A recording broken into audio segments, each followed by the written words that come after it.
नमस्कार, आप देख रहे हैं एसएस भारत समाचार 24x7 न्यूज नेटवर्क। मैं हूं शालिनी। तो चलिए रुक करते हैं आज की प्रमुख और बड़ी खबर पर। सपा नेताओं की बुद्धि गधे जैसी, सीएम योगी। मुख्यमंत्री योगी आदित्यनाथ बुधवार को मुरादाबाद के पीपली गांव में पहुंचे, जहां उन्होंने यहां अटल आवासीय स्कूल का उद्घाटन किया। इसके साथ ही एक जनसभा को संबोधित किया। इस दौरान सीएम ने कहा कि सपा ने गणपति की अवमानना की, इसके लिए इनके नेताओं की बुद्धि गधे जैसी हो गई है। संबोधन के दौरान सीएम ने कहा कि जब कल्याण सिंह जी की सरकार में स्कूलों में ग से गणेश पढ़ाया गया तो सपा ने विरोध किया। उस समय सपा ने कहा था कि ग से गणेश नहीं, ग से गधा होता है। सपा ने प्रदेश की शिक्षा व्यवस्था को बुरी तरह तहस नहस किया। ये पीडीए का रोना रोते हैं। आज इन्हें पीडीए की चिंता सता रही है, लेकिन पीडीए की पाठशाला में क्या पढ़ाया जा रहा है। सीएम ने यहाँ अटल आवासीय स्कूल का उद्घाटन किया। कहा, सपा को शिक्षा का मॉडल देखना है तो इस स्कूल को देखें।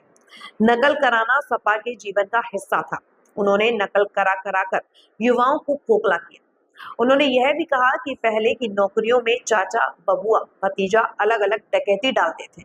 पीडीए के नाम पर इनको कितनी चिंता दिखाई दे रही है, कैसे जा रहे हैं और पीडीए के नाम पर पढ़ा क्या रहे हैं, पीडीए के नाम पर क्या पढ़ा रहे हैं।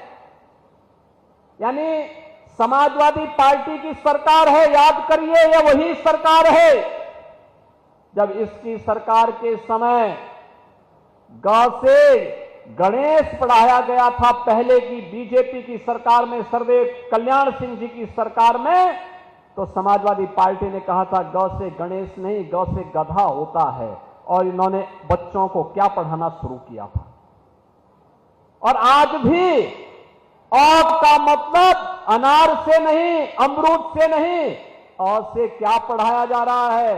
ये समाजवादी पार्टी का पुराना संस्कार है, जहां पर भारतीय जनता पार्टी बच्चों को संस्कारों के साथ जोड़ करके विघ्नहर्ता गौ से गणेश के नाम पर पढ़ाती थी। वहीं समाजवादी पार्टी ने गणपति की भी अवमानना करते इन्होंने गौ से गधा पढ़ाने का काम किया था।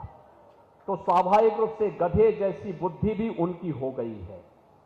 और इसीलिए आज बच्चों की शिक्षा के उन्नयन के लिए जब प्रदेश के डबल इंजन की सरकार कार्य कर रही है, तो इस समय इनके लोग जाकर के राजनीतिक गतिविधियों का केंद्र विद्यालयों को बनाना चाहते हैं। बहनों और भाइयों, कौन नहीं जानता है कि समाजवादी पार्टी ने प्रदेश की शिक्षा व्यवस्था को कैसे तहस नहस कर किया था, कैसे किया था। हर व्यक्ति जानता है। शिक्षा के स्तर को गिरा दिया था, शिक्षकों की भर्ती नहीं की थी। लगातार भाई भतीजेवाद के नाम पर प्रदेश के अंदर पूरी व्यवस्था को छिन्न भिन्न करने का काम किया था।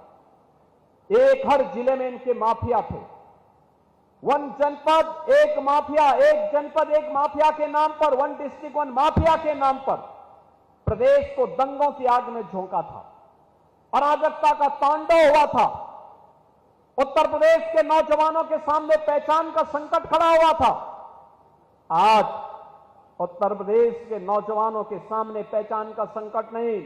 8 वर्ष पहले उत्तर प्रदेश का कोई नागरिक उत्तर प्रदेश के बाहर जाता था, पहचान के संकट का मोहताज होता था। लोग उत्तर प्रदेश के नाम से चिढ़ते थे।